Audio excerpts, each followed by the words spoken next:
Hey y'all, I'm Litta Monea, and I'm here with Taylor Bentley. Whatever the fuck I want to go by.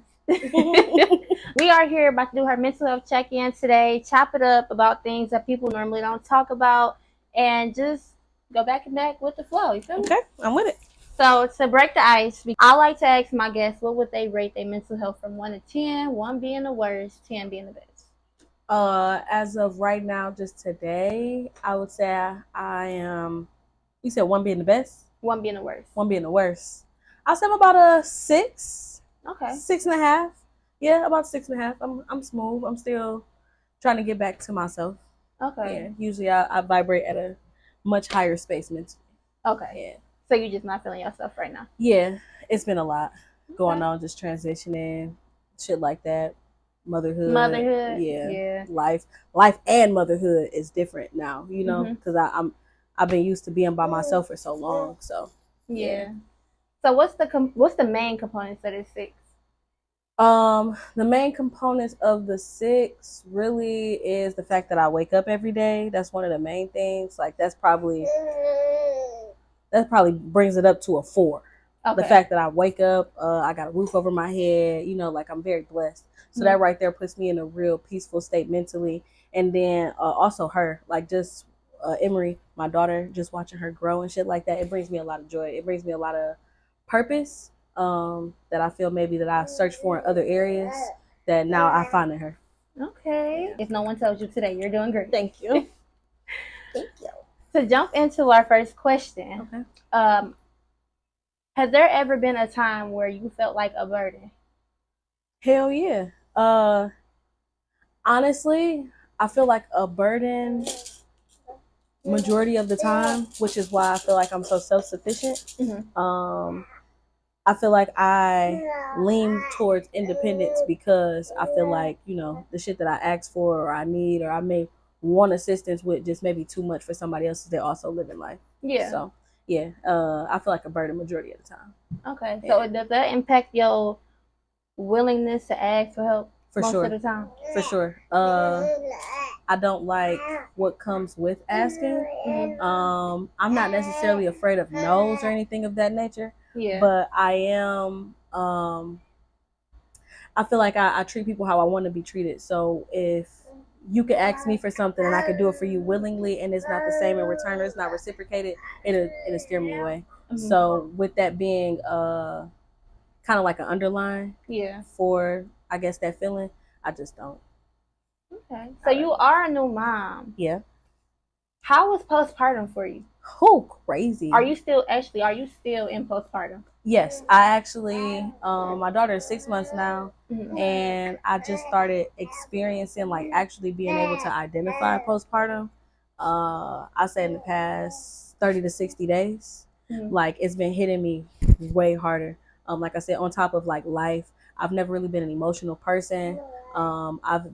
Like I said, I've been able to vibrate a lot higher mentally prior to all of this. Yeah. So I've been able to like notice like my mood swings, just these real intense feelings. They do this shit with your hair. Like my hair was just big as fuck maybe 2 months ago. I had to cut a lot of that shit off. Like I was just shedding. Like I really feel like I'm shedding old parts of me. And yeah, I just feel like I'm shedding old parts of me, and it's a lot of postpartum with that. Okay. Yeah.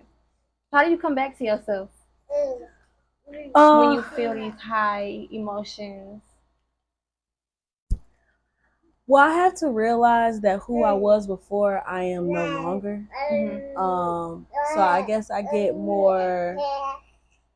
What's the word I'm looking for? Right, that word. Comfort. In knowing that I am not who I used to be. So the quicker that I get that into my mind, I don't dwell on that. Music helps me stay on the course of just being who I am, like authentically. I do see like when you become a mom, people venture off into just being a parent because it is so serious. But music helps me, I guess, remain myself, surrounding myself with the people who I've always been around, like my mom, my boyfriend, my friends, the camp, shit like that. And really just the want to know who I'm becoming versus trying to figure out why or how I can get back to who I used to be. That part. This her interview. It is. I'm about to move her so she watch SpongeBob. That's why she talking. She like, hey, y'all chilling? This is her interview. Period. But you know, I love your answers already. Thank you. So genuine. I could just feel like everything is just. Thank your you. vibe is great. Thank you. Yours too. It's hard coming around a lot of women, people in general, but especially women in the scene, and just getting like that feminine, that genuineness, and I get that a lot from like you and Vay and just like the girls that you're around. I love that. It's a real girl code, girl power-ish, and I like sisterhood. Yeah. That's the word. Because I'll be scared to reach out to people sometimes, like when I see like, because I've been introduced to people because of Vay. Okay. And prior to, I don't be scared to tell most of y'all, like, yeah, I've been a fan before she introduced me to y'all. So it's like, we love that. Question is, what do you wish you heard more of as a child? What do I wish I heard more of as a child? Do it. Do it. I feel one of the things that's important when you are younger is figuring out what it is that you love to do. And now as an adult, I see that figuring out what I love to do sooner would have created so much more structure for where I'm at right now. Yeah. And the reason why I feel like it took me so long to figure out exactly what I love and how much I love it was because it wasn't a lot of do-its out there. Yeah. It was more so in areas of what society wants you to be. Like, oh, I want to go to college, do it. Oh, I want to get a job, do it. But it's like, oh, I want to focus on my mental health, or oh, I want to go learn how to do this, or I want to be an artist, or I want to design clothes, shit like that. Like, I've always had a supportive family. So if I do come to them and I tell them, hey, this is something I want to do, or this is something I'm thinking about, they'll hear me out. But if it doesn't align with what they see, especially back then, if it didn't align, sometimes it'd be a lot of hesitancy, and they'd be like, okay, maybe I shouldn't. And then I second guess myself into not doing some shit I really like doing. Yeah. Has there been a time where you seek validation? All the time.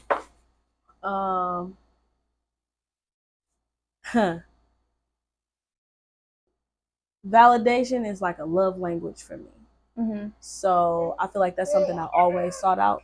Like, again, it ties back into me just being eager to please. And it's like, okay, you did a good job. You know what I'm saying? Almost like a puppy type of ordeal. Yeah. But what I've started to, I guess, this is very toxic. I have now convinced myself, like I've suppressed so much because of the areas that maybe I lack validation. I've suppressed so much that now I don't give a fuck. And it's not healthy. You know, like I lie to myself sometimes and be like, oh, I don't need that. I don't give a fuck if they care or if they do care. Knowing deep down inside, I really do. But like I said, it's just now that I've been experiencing postpartum, I've been able to identify all of the things that I've suppressed. It's starting to surface again. So I have to sit with myself one more time. You know what I'm saying? I feel like I'm going to have to do that every 5 to 10 years for real. Yeah. Because it's just going to be so much. Who knows what my life going to be like in the next 3 to 5 years, the next 10 years. I'm going to have a 10-year-old. Shit. So that part, you know, it's now I feel like I have a reason or a purpose to do a lot more self-evaluations because I literally got to show up. Even if it's not for me, I got to show up for somebody else now. Yeah. Yeah. So you mentioned that your dad went to prison. At what age were you when he went to prison? The first time he went to prison, I was 6. Or when you was told you was a man of the house? Okay, so the first time he went to prison, I was 3. When he told me I was a man of the house, I was anywhere between 6 to 8. Okay. I was young as fuck. But I've always been super independent, very coherent. So when, especially like I said, I feel like damn near how I was born to be the oldest, like just my personality traits, just to kind of like lead and be in charge and keep shit in place. And when he told me that, it stuck in my head for so long that that's literally who I developed into. So over time, I feel like something I've always desired was like a sense of femininity as an adult, because I literally went into that role from age 6 to 8, straight into it, like my whole life. it's been a weird transition, even like for my mom and my sisters and everybody once we like grew up and moved apart and shit like that because we were so reliant on each other in our roles. Like, yeah. So with that feeling, with you being so like you the man of the house, stuff like that, did you ever see that in your relationships? Like, you know how some females are very dominant.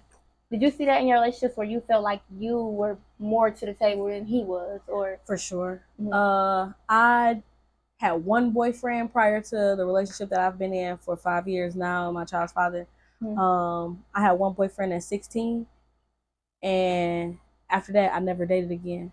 Like, it was just one of those things where the masculine shit start popping out. Like, at 16, it's like, if I don't have a house, then what the fuck am I dating somebody for? And it's like, I'm 16, why am I even thinking like that? You know what I'm saying? Versus just experiencing people. So that's where, like, just being super focused is selfish. If it ain't money, if it ain't this, if it ain't catering to me and what I want, I'm not fucking with it. And then it's like, when it came down to guys, I was super assertive. You know, if you didn't come with this, and that, I wasn't really cutting nobody no slack, because it's like, for what? And then I in turn realized, I had a conversation with one of my male friends before he passed, and he told me, he was like, bro, sometimes I forget you a girl, and that fucks up how I communicate with you sometimes. So I came to him one time about something that I really needed like a male's perspective on, and I almost looked at him to give me certain types of validation, and when he didn't give me that, I was crushed beyond reasonable doubt. And I had to go back and ask him, like, damn, why you turn me down in such a manner? You know what I'm saying? Like, what's going on? And he was, you know, he kept it to be on me, like, look, bro, sometimes I forget that you're a female. You come off this way, that way. And it's like, damn, okay, I don't want to be that no more. So when I finally got into my relationship, I had prayed and told God, like, I wanted to step into a sense of vulnerability and femininity. And if that requires me getting into a relationship to learn that, then so be it. And then I ended up kind of panning out like that. Yeah. Learning myself through some man. Okay, then. So how did that make you feel when you start feeling yourself become less guarded? That shit was weak. I'm not gonna lie, I didn't like it. That shit was uncomfortable. It was disturbing. If I could compare it to anything, I would compare it to literally like an onion. Like, you know, peeling off onions and shit like that to make you cry, but once you cook them, eat them, that shit's so good. You know what I'm saying? Like, damn, I need this onion in order for this to be. And it was kind of like that process, like the whole shedding process of not always having to be argumentative, not always having to be so assertive, not always having to be just independent. Just learning how to share the responsibility, shit like that. It took a toll on me for a minute. It had me questioning my identity. It put me into one of those reflective states, self-evaluation states. And I can now say that although it was painful to go through, it was such a necessary process. Yeah, like, I feel that. Now I feel like I could breathe. You know? And I'm still pretty guarded in a lot of areas because I don't really like letting people get to know me. Like, again, I'm loyal to a core. I love hard. I'm territorial. I'm possessive. I'm all that extra shit that come with it. Somebody told me I'm hard to read.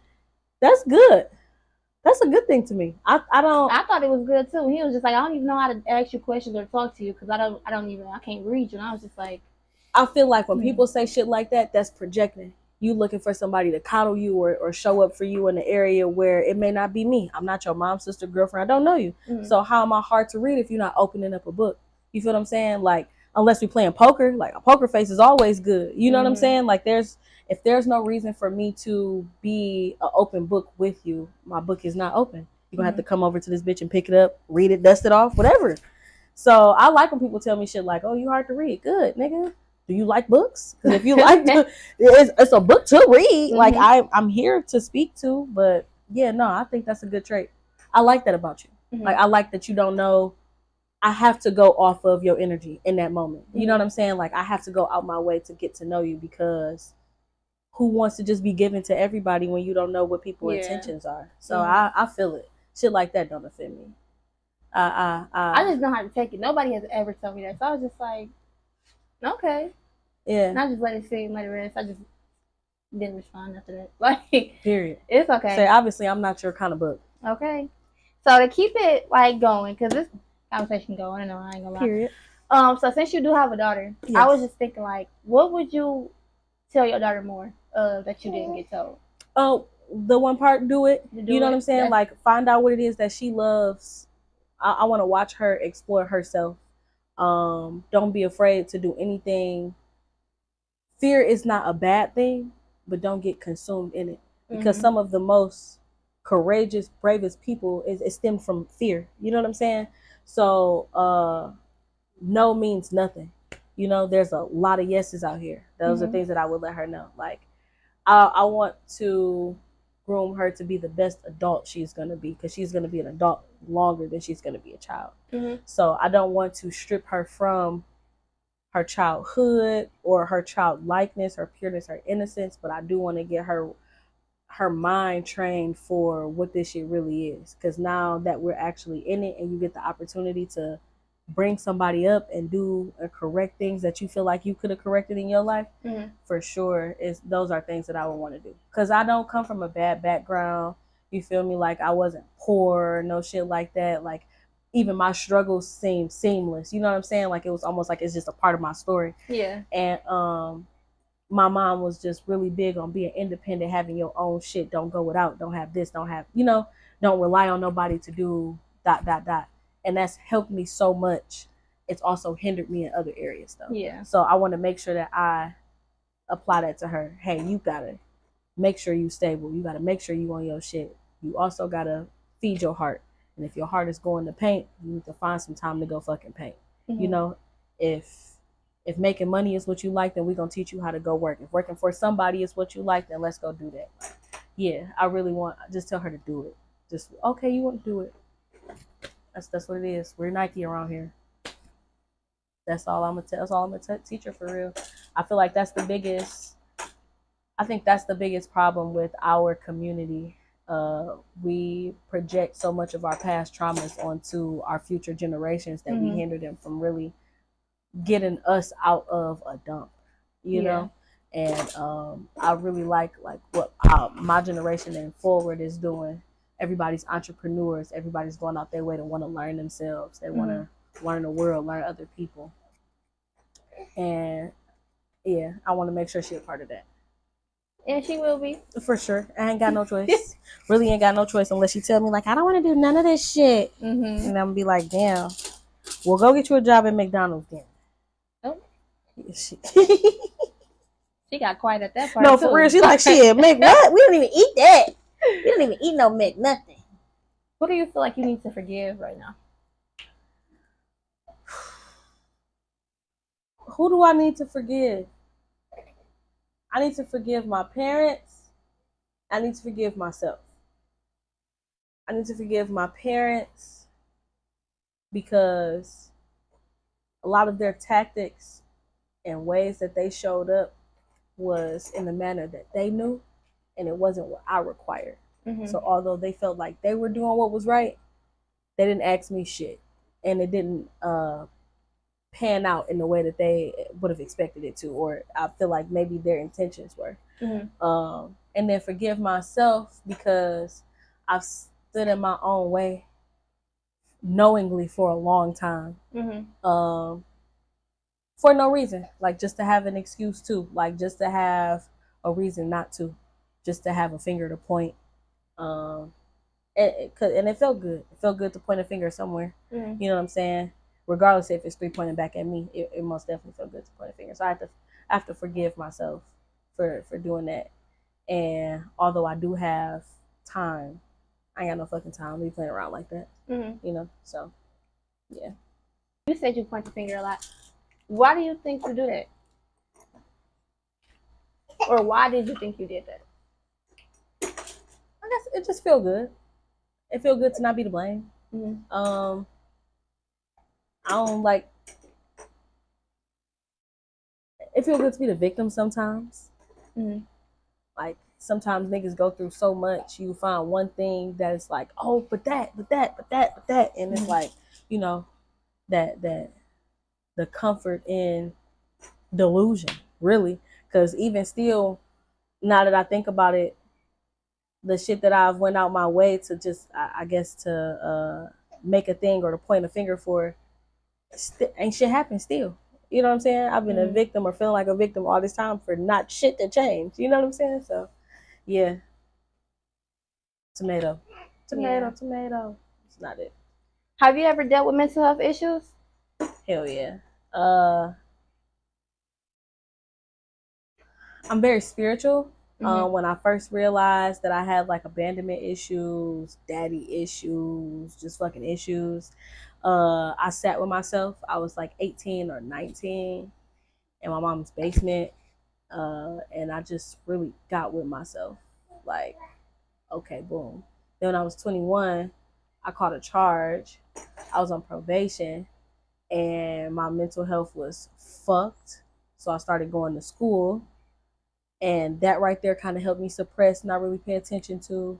And when school stopped, I went to go seek out therapy and end up getting a job. And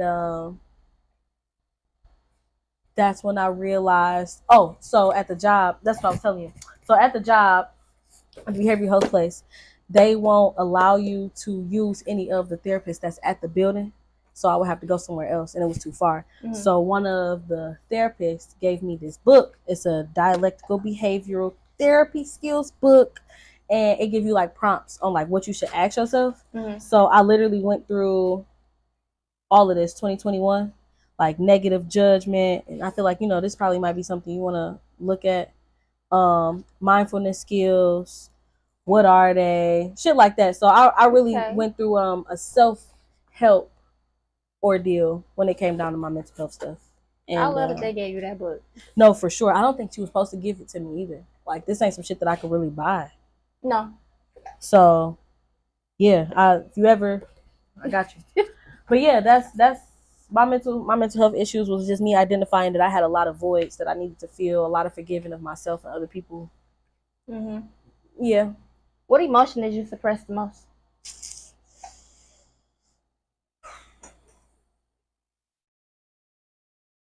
Is confidence an emotion? Yeah, I would say that. You a little confident, so. Confidence. I feel like I suppressed my confidence and a type of anger. Okay. Like, I came off as a bitch and mean all the time, which is probably 9 times out of 10 I could resonate with the you hard to read thing. Cause my poker face was just that. But I wanted to lash out a lot of times, and I suppressed that. And in turn of me suppressing, like me wanting to lash out, I feel like it diminished my light. It made me real timid and insecure and second guess every fucking thing. And I feel like I became, what you call those? You got chiefs and the Indians. I was just an Indian. Like, I feel like I robbed myself of my chief-like energy early on. Yeah. Yeah, I feel that. Yeah. Because I used to model a lot. 2021, 2022, I was modeling, fashion shows, everything. But I, stopped abruptly. Like, I just stopped showing up for myself. And it's because I used to really compare myself to people, like, real bad. And that's because my smile, I hated my smile. Like, I didn't like no ounce of it. I didn't see myself. You have a beautiful smile. Yeah. I didn't see myself showing up as other models when I was in those spaces because, Detroit, they do have a favoritism thing. If you see it, you see it. You know it. But it was like... It was just some glasses to cool down. Yeah. It was like a point to where I felt like the Duff. If you ever seen that movie, The Ugly Fat Friend, I always felt like I was that friend. That was my shit. I always felt like I was that friend. Like that one friend that everybody come ask me about my other friend. So it was like when I got into the modeling world, I felt even more discouraged because it's like, you want other models. You don't want me. I'm not getting casted. I'm not doing this. So I really portrayed and I put all their stuff on me. So even if they was telling me I was pretty, I kept telling myself I was ugly. And I kept doing that for years and years and years and years. And then, I don't know, something just sparked and I was just like, this gotta go. So I got my braces and I was just like, that's gonna be my investment to myself. And that's when stuff just started to go up. I'm not gonna lie. Now, this is the most I've felt pretty. Only because I'm fixing something that I wanted to fix a long time ago. And people would pick at me about something that I already knew. So it was like, even if I felt it, I'm gonna validate myself just to make sure that I know you feel it too. Right. So you compliment me, I'm not taking the compliment. But it's always a but with my compliment. So I feel that's what I had to sit down and look at too. Do you feel like things are going up, or they have been going up since you've made that adjustment? Literally because of that adjustment, or do you feel that you're now recognizing that things are? It's because I'm recognizing it, okay, and I'm actually like working at it okay, instead of just sitting there and letting me think that. Right. So it's really like a mind thing. The fact that I went and did it, it's like it's making me grow and work what I want to do, because I know like nothing is impossible. I grew up a little poor, so my parents, they couldn't get my braces when I wanted them. So the fact that I went and got them, that's when everything started going up, because I started making my mind train to things where I'm not my parents. There you go. I like that. So I could for sure resonate with the comparing yourself to other people, or just not showing up as yourself all the time. Mm-hmm. Like, it took me a while to step out and do what I'm doing now. Like, I've always been cool. People always give me compliments. I've been in performing arts, but it was me doing what I was taught, which is easy for me, versus me doing my own thing and showcasing it. And that's where music became a thing for me.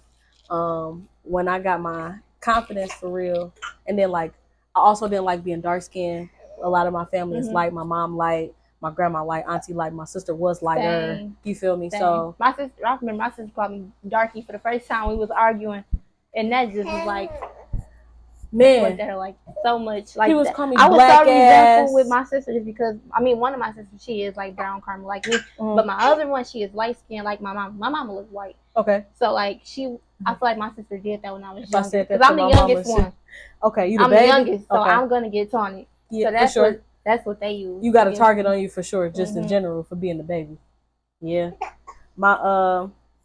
That's funny that you say that, because my mama, if I was to say my mama was white right now on camera, she seen that shit, she cussed me out. My mama light as hell though. My mama, everybody. And yeah, it's just that should be crazy. Like when you take the opportunity to really find yourself and explore what you got going on. Mm-hmm. Yeah. For our last question, do you journal? Oh yeah. I journal a lot.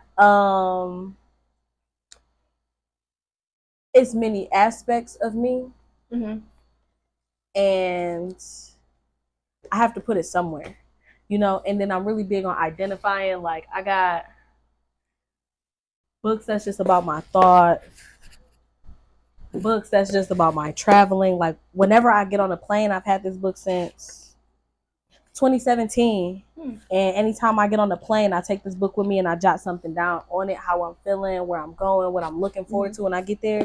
And then I keep these around and shit like that for days when I don't feel like myself, or I want to tap into, or I want to remember who I used to be. I've suppressed something that I can't really think of, or I can't draw up, or an emotion I can't draw up at the moment. So my books will really like help me with that. Or I like prompt books too. This 2,000 questions about me, and just ask random ass shit like, what do you think most people take for granted? You feel me? Like, just random shit, and it just make you think. So yeah, I love journaling. I love being able to explore my mind in whatever way possible. Yeah. Okay, I ask that all the time because, as many of y'all may know, I am an author of my own mental health journal now. I am published on Amazon and Barnes & Noble. You can go ahead and look through that.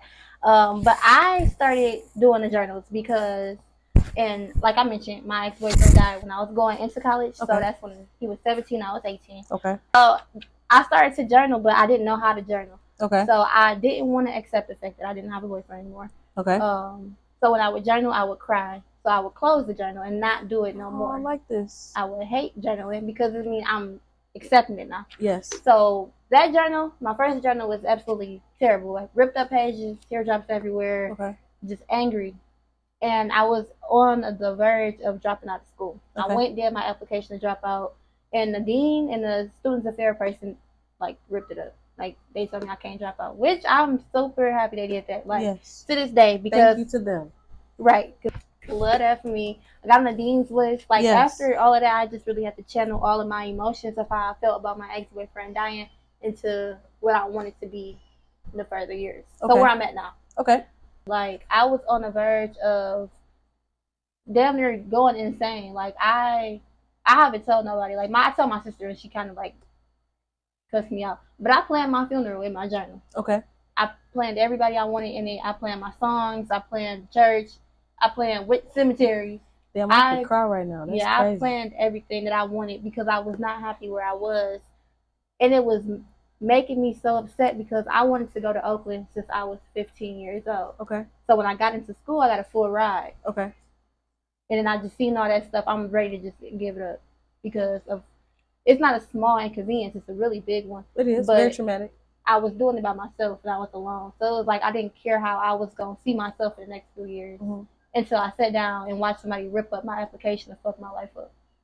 So that made me really grateful of just seeing yourself for what you want to see yourself and helping people and not being too judgmental and hard on yourself. So yeah, that's where the journal spawned from. It's yellow because his favorite color is yellow. Okay. Whenever we said I love you and stuff, the hearts was yellow. Okay. So my page is yellow. That's where that come from. Journaling and music is synonymous to me. Like people who I have learned how to find myself through music. Like, you know what I'm saying? Like one of the things Erykah Badu has said some shit about a woman's healing process, like or her healing time.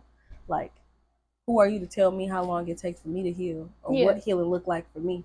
And that's when I was able to realize, like, oh, okay, I can spaz the fuck out if I want to.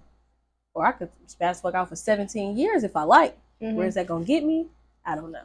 Yeah. But to know that I am not crazy for thinking that I could do this for this long or I could be this mad or I have the validation to do so, that's really all it'd be needed for me. Like, okay, it's acceptable. I'd be needing shit to be acceptable sometimes. And once I learned that accepting mental health is what helps your personal physical growth, your emotional growth, I was like, okay. Yeah. All right. You can't run away from your mind. So I love that. I love that for you. I'm very proud of you. Thank you. From when I first met you to where you are now, it's been, I'm not going to say such a dramatic change because you've always just been on the up and up, but just to see like you being prominent, showing up for yourself, doing things that you want to do, it looks like that you're enjoying. It brings a lot of joy to me. I love seeing women of color just thriving. You know what I'm saying? Like life happens. It rains, it rainbows, it snows, it's thunder. Like it's the way of life. We see it around us all the time. It's nothing that you can do about it. It's inevitable. But it's good to see that no matter what, you know how to respect yourself and you know when to get back to it. Because them breaks is necessary. You feel me? And crashing out, running thin and shit like that is not cute. It's not necessary. So I love that. I love to see it. You can tell. You exude that. You exude, nah, bitch. That's the line. Don't cross it. And if you cross it, yeah, I'm going to make a new line somewhere else. Okay. Absolutely. Well, y'all, this has been our mental health check-in. It's been absolutely wonderful talking with you and actually learning more about you, actually. Make sure y'all tap into her music. My favorite song is still Into. Period. Featuring Baby Vanilla. Period. The twins. Yeah. That's my dog. But yeah, Taylor Bentley, aka Belladonna, note to self. I appreciate this. It's really like a good check-in for me. After going through a lot, this is perfect. So thank you so much. Thank you. Congratulations on becoming a mom. Thank you. Don't forget to like, comment, and subscribe. Tune in next time.